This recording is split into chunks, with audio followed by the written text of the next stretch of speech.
मी तेव्हा medical officer म्हणून एका छोट्या सरकारी दवाखान्यात काम करत होतो.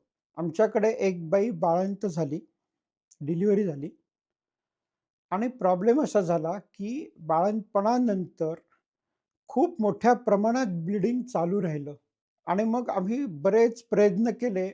जवळ-जवळ तासभर आम्ही झटत होतो आणि तेव्हा कुठे ते ब्लीडिंग थांबलं. त्या बाईचा जीव वाचला. अन्यथा त्या बाईचा जीव त्या दिवशी गेलाच होता. मग नंतर जेव्हा आम्ही विचार केला, की हे असं का झालं असेल? किंवा असं होऊ नये म्हणून काय करता येईल? तेव्हा आमच्या लक्षात आलं, की त्या बाईच्या अंगामध्ये इतक्या घटकांची कमतरता होती.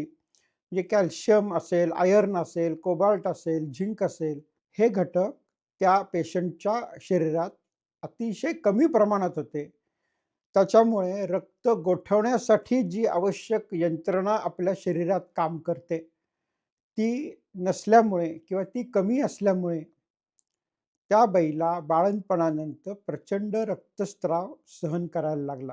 आपण जे अन्न खातो आणि त्याच्यामधून जे आपल्याला घटक मिळतात, ते अन्न परिपूर्ण असणं किंवा चौरस आहार असणं फार आवश्यक आहे. ज्याच्यातून आपल्याला सगळे घटक व्यवस्थित मिळतील आणि आजारी पडायचं प्रमाण कमी होईल.